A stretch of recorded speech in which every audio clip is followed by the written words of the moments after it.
आज भी आसुरी शक्ति के सामने रिश्ते, संबंध और मानवीय मूल्यों का कोई महत्व नहीं है। ऐसी शक्ति खुद को समाप्त होने के डर से अत्याचारी, दुराचारी बन जाता है और दूसरों को निर्दयतापूर्वक विध्वंस करने की कोशिश करता है, जबकि वह जानता है कि यह गलत है। कंस इतना क्रूर था कि अपनी बहन की दर्द भरी बात सुना नहीं। देवकी बोली थी, भैया कंस, तुम्हारी मृत्यु तो एक लड़के से होना है, लेकिन पैदा तो लड़की हुई है, इसलिए इसे न मारो। कंस ने निर्दयतापूर्वक बच्ची को देवकी के हाथ से छीन लिया और पत्थर पर पटकना चाहा। वह देवी दुर्गा थी, जिन्होंने कंस को आगाह करते हुए बोली, तुझे मारने वाले प्रकट हो चुके हैं। दोस्तों, हम सनातनी बड़े दिल वाले हैं और थोड़ी सी दया दिखाने वाले पर भी अपने ऊपर उसके द्वारा किए गए अत्याचार को भूल जाते हैं और उसे माफ़ कर देते हैं, जैसे देवकी और वासुदेव भूल गए। ऐसी सभ्यता मानव के लिए विपत्तियों का घर बन जाता है। जय श्री कृष्णा। दोस्तों, हमारे सभी दर्शकों को प्यार भरा नमस्कार। हमारे YouTube चैनल पर आपका बहुत बहुत स्वागत है। जय श्री कृष्णा। दोस्तों, भगवान श्री कृष्ण की इस कथा में आपको आगे ले चलते हैं। जब भगवान कृष्ण का जन्म हुआ था, भगवान का आदेश पाकर वासुदेव जी अपने पुत्र को प्रसूति गृह से बाहर ले जाने के लिए तैयार हो गए। ठीक उसी समय नंद और यशोदा के एक कन्या उत्पन्न हुई थी। वह योग माया थी, अर्थात वह भगवान की अंतरंगा शक्ति थी। इस योग माया के प्रभाव से कंस के महल के सारे निवासी और द्वारपाल गहरी नींद में सो गए और लोहे की जंजीरों से बंद महल के दरवाजे खुल गए। रात अत्यंत अंधेरी थी, किंतु ज्यों ही वसुदेव कृष्ण को अपनी गोद में लेकर बाहर निकले तो उन्हें सब कुछ दिखने लगा, मानो सूरज का प्रकाश हो। चैतन्य चरितामृत में कहा गया है कि श्री कृष्ण सूरज प्रकाश के तुल्य हैं और जहाँ भी श्री कृष्ण रहते हैं वह अंधकार रूपी माया नहीं रह सकती। जब शिशु श्री कृष्ण को वासुदेव जी ले जा रहे थे, तब रात का अंधकार दूर हो गया। कारागार के सारे द्वार स्वतः खुल गए। आकाश में गंभीर गर्जना हुई और भीषण वृष्टि होने लगी। जब वसुदेव जी इस वर्षा में अपने पुत्र को ले जा रहे थे, तो भगवान शेष ने नाग का रूप धारण करके वासुदेव जी के सिर के ऊपर अपने फन फैला दिए, जिससे वृष्टि से उन्हें बाधा न पहुँचे।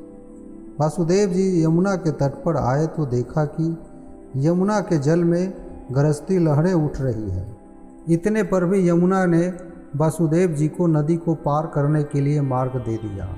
ठीक उसी प्रकार जिस प्रकार सेतु बंध के समय हिंद महासागर ने भगवान श्री रामचंद्र को रास्ता दे दिया था, इस प्रकार वासुदेव जी ने यमुना पार की। उस पार वे नंद महाराज के गोकुल स्थित निवास स्थान में गए, जहां उन्होंने देखा कि सारे ग्वाले गहरी नींद में सोए हुए थे।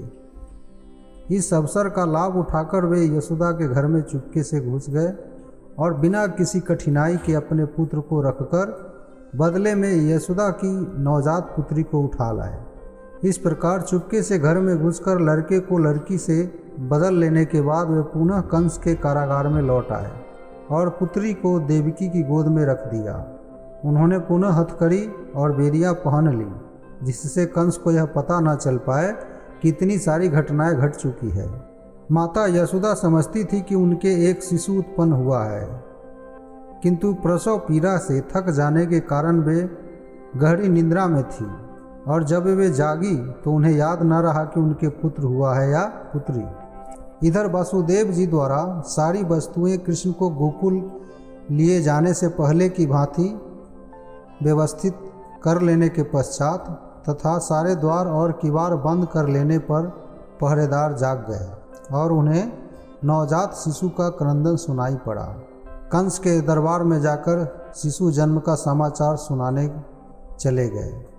उधर कंस शिशु जन्म का समाचार सुनने की प्रतीक्षा कर ही रहा था कि पहरेदारों ने तुरंत आकर जानकारी दी कि शिशु उत्पन्न हुआ है।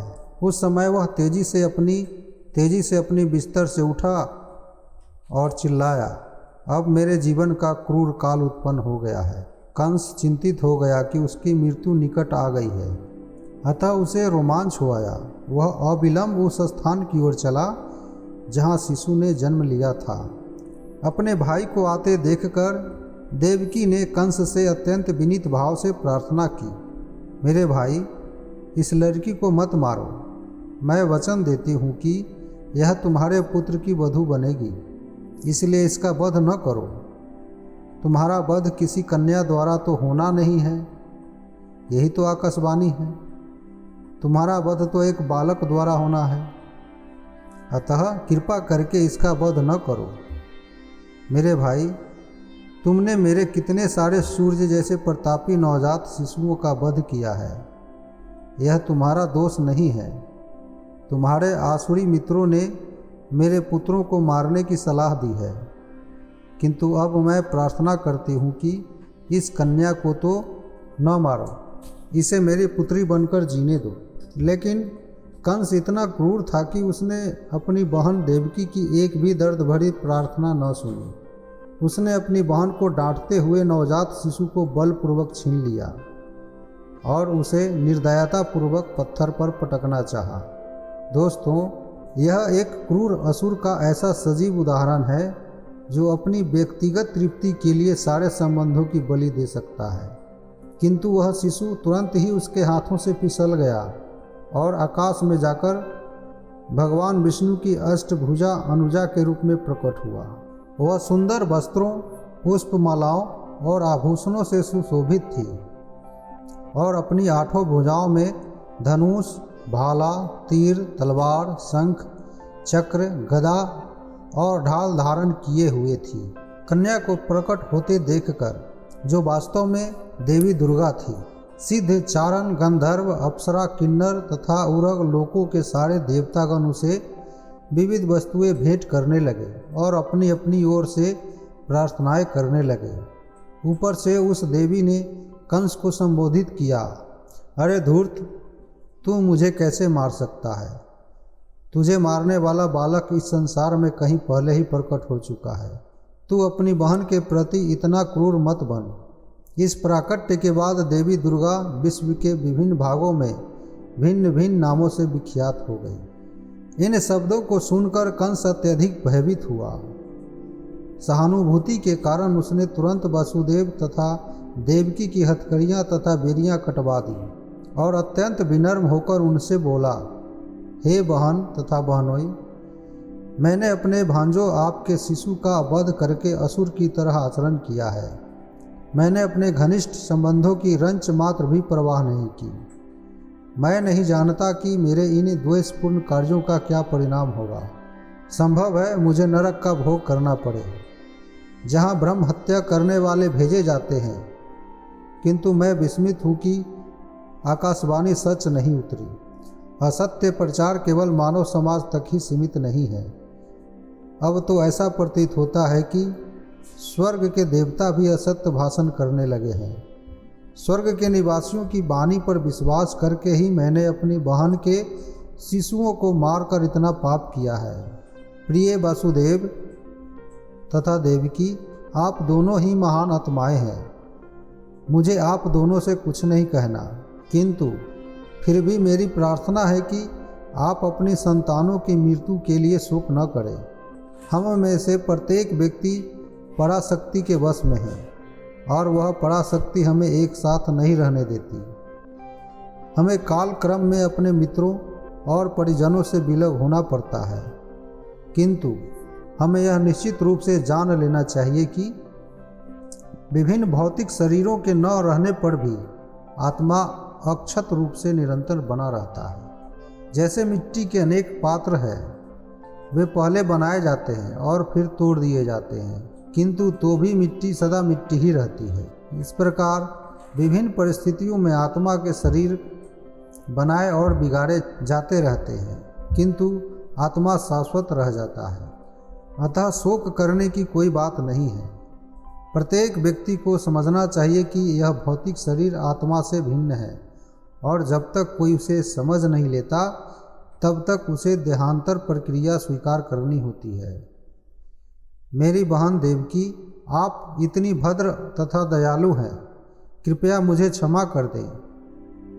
मैंने आपकी संतानों का जो वध किया है, आप उनकी मृत्यु से शोक संतप्त न हों। वास्तव में यह सब मैंने नहीं किया, क्योंकि ये सब पूर्व निर्धारित कार्यकलाप है। मनुष्य को पूर्व निर्धारित योजना के अनुसार कर्म करना होता है, भले ही वह अनिच्छा से क्यों न करे। लोगों की भ्रामक धारणा है कि शरीर की मृत्यु के साथ आत्मा भी नष्ट हो जाता है, अथवा वे सोचते हैं कि एक प्राणी दूसरे का वध कर सकता है। इन भ्रांत अवधारणाओं के कारण मनुष्य को संसार की परिस्थितियों को स्वीकार करना पड़ता है। जब तक आत्मा की नित्यता का दृढ़ विश्वास नहीं हो लेता, तब तक मनुष्य मारने वाला और मारा जाने वाला का कष्ट भोगता रहता है। हे मेरी बहन देवकी तथा बहनोई वासुदेव, मैंने आप लोगों के प्रति जो अत्याचार किए हैं उन्हें क्षमा कर दें। मैं क्षुद्र हृदय हूँ और आप इतने विशाल हृदय हैं, अतः मेरे ऊपर दया दिखाएं और मुझे क्षमा करें। जब कंस इस प्रकार अपनी बहन तथा बहनोई से बातें कर रहा था, तो उसकी आंखों से आंसुओं की धारा बहने लगी और वह उनके चरणों पर गिर पड़ा। कंस ने जिस दुर्गा देवी को मारने का प्रयत्न किया था, उसी के वचनों पर विश्वास करते हुए उसने अपने बहनोई तथा बहन को तुरंत बंधन मुक्त कर दिया। उसने स्वयं उनकी हथकड़ियाँ खोल दी और उनके प्रति परिवार के एक सदस्य की भांति वह सहानुभूति दिखाने लगा। जब देवकी ने अपने भाई को इस तरह पश्चाताप करते देखा तो वे शांत हो गई और अपनी संतानों के प्रति किए गए सारे अत्याचारों को भूल गई। वासुदेव जी भी विगत घटनाओं को विस्मरण करते हुए अपने साले से हंसकर बोले, हे भाग्यशाली साले, तुम भौतिक शरीर तथा आत्मा के विषय में जो कुछ कह रहे हो, यह बिल्कुल ठीक है। प्रत्येक जीवात्मा जन्म से अज्ञानी है और वह अपने आप को भौतिक शरीर समझ बैठता है। यह जीव बुद्धि अज्ञान जनित है और इसी अज्ञानता के आधार पर हम शत्रुता या मित्रता पैदा करते हैं। शोक, हर्ष, भय, ईर्ष्या, लोभ, मोह और उन्माद हमारी देहात्म बुद्धि के विभिन्न पक्ष हैं। इस प्रकार से प्रभावित मनुष्य भौतिक देह के कारण ही शत्रुता में प्रवृत्त होता है। ऐसे कार्यों में लगे जाने के कारण हम भगवान से अपना शाश्वत संबंध भूल जाते हैं। वासुदेव जी ने कंस की उदारता का लाभ उठाकर उसे बताया कि उसके नास्तिक कार्यकलाप भी इसी देहात्म बुद्धि से जन्म है। जब वासुदेव जी ने कंस से इस प्रकार ज्ञानप्रद बातें की तो वह अत्यधिक प्रसन्न हुआ और इससे उसे अपने भांजों को मारने की अपराध भावना कुछ कम हुई। अपनी बहन देवकी और बहनोई वासुदेव से आज्ञा लेकर वह शांत चित्त अपने घर लौट आया। किंतु दूसरे ही दिन कंस ने सारे मंत्रियों को बुलाकर उनसे विगत रात्रि में जो कुछ घटा था वह कह सुनाया। कंस के सारे मंत्री असुर थे और देवताओं के परम शत्रु थे, अतः वे अपने स्वामी से रात्रि की घटनाओं को सुनकर उदास से हो गए। अधिक अनुभवी या विद्वान न होने पर भी वे कंस को इस तरह सलाह देने लगे, श्रीमान, हमें चाहिए कि सारे नगरों, कस्बों, गांवों तथा गोचरों में विगत 10 दिनों में जितने बालक उत्पन्न हुए हों, उन सबको मार दिए जाने का प्रबंध करें। हमें चाहिए कि इस योजना को बिना किसी भेदभाव के कार्यान्वित करें। हमारा विचार है कि यदि हम ये कुकृत्य अत्याचार करेंगे तो फिर देवताओं को हमारे विरुद्ध कुछ भी करने का साहस नहीं हो सकेगा। वे हमसे युद्ध करने से सदैव डरते हैं और यदि वे हमारे कार्यों को रोकना भी चाहेंगे तो भी उनमें ऐसा करने का साहस नहीं जुट पाएगा। आपके धनुष की अपार शक्ति से वे भयभीत रहते हैं। निसंदेह हमें इसका अनुभव है कि जब जब युद्ध के लिए सन्नद्ध होकर आपने उन पर बाणों की वर्षा की है, तब तब वे अपने प्राणों की रक्षा करने के लिए चारों दिशाओं में भागे भागे फिरे हैं। अनेक देवता आपसे युद्ध करने में असमर्थ रहे हैं और उन्होंने तुरंत ही अपनी पगड़ी उतारकर अपने बालों की ग्रंथियां खोलकर आपकी शरण ग्रहण की है और हाथ जोड़कर अपने प्राणों की भिक्षा मांगते हुए कहा है, हे स्वामी, हम आपके पराक्रम से भयभीत हैं। आप हमें इस घातक युद्ध से उबारिए। हमने कई बार यह भी देखा है कि जब कभी शत्रु अत्यंत भयभीत हो जाते हैं तो उनके धनुष, बाण तथा रथ विनष्ट हो चुके होते हैं और वे अपने सैनिक कौशल को भूलकर लड़ने में असमर्थ हो जाते। तो आप ऐसे शरणागत शत्रुओं का वध नहीं करते थे। अतः हमें इन देवताओं से भयभीत नहीं होना चाहिए।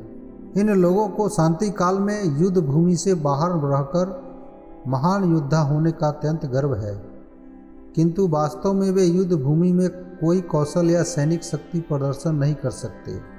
हालांकि इंद्र समेत भगवान विष्णु, शिव जी तथा ब्रह्मा जी इनकी सहायता के लिए सदैव उद्धत रहते हैं, किंतु हमें उनसे डरने का कोई कारण नहीं है।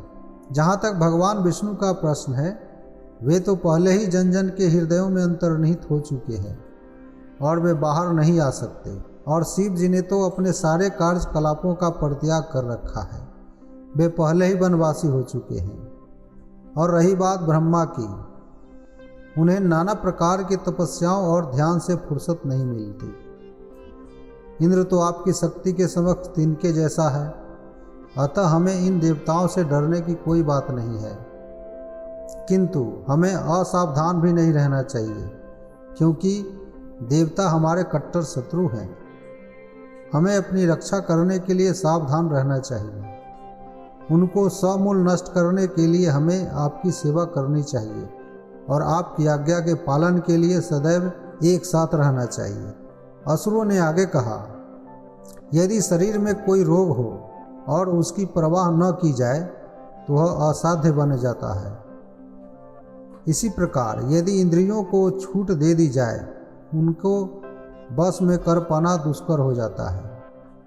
अतः हमें इन देवताओं से सदैव सावधान रहना चाहिए, अन्यथा वे दबाए नहीं दबेंगे।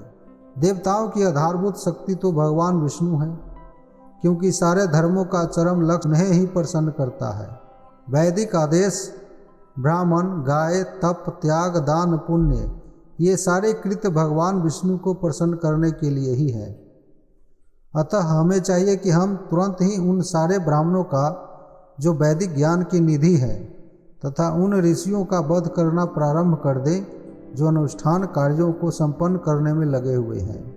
हमें सारी गायों का वध कर देना चाहिए जो माखन की स्रोत है, ताकि यज्ञ के लिए घी न मिल सके। कृपया हमें इन समस्त प्राणियों का वध करने की अनुमति प्रदान करें। इस प्रकार असुर मंत्रियों द्वारा मंत्रा किए जाने पर महाधूर्त कंस ने, जो सर्वभक्षी अनंत काल की हथकड़िया बेरियों में जकरा था, ब्राह्मणों तथा वैष्णवों को दंडित करने का निश्चय किया। उसने असुरों को आदेश दिया कि वे सभी साधु पुरुषों को सताएं और तब वह अपने घर चला गया। कंस के अनुयायी रजो तथा तमोगुण के प्रभाव में आ गए और उनका एकमात्र कार्य बन गया साधु पुरुषों से शत्रुता करना। ऐसे कार्यों से मात्र जीवन अवधि घटती है। असुरों ने इस क्रिया को मानो त्वरित करके अपनी मृत्यु को बुलावा दे दिया। साधु पुरुषों को दंडित करने का परिणाम केवल असामयिक मृत्यु ही नहीं होता, यह कार्य इतना घातक होता है कि कर्ता क्रमशः अपना सौंदर्य, अपना यश और धर्म खो देता है और उसके उच्च लोकों में जाने की प्रगति रुक जाती है। विविध प्रकार के मनोरथों के वशीभूत होकर ये असुर सभी प्रकार के शुभ कार्यों को छीन बना देते हैं। भक्तों तथा ब्राह्मणों के चरण कमलों के प्रति किया गया अपराध श्री भगवान के चरण कमलों के प्रति किए गए अपराध से भी बड़ा होता है। वह सभ्यता जो ऐसे पाप कर्म करती है, भगवान में श्रद्धा खो देती है और ऐसी ईश्वर विहीन सभ्यता मानव समाज में विपत्तियों का घर बन जाती है। जय श्री कृष्णा, जय श्री कृष्णा।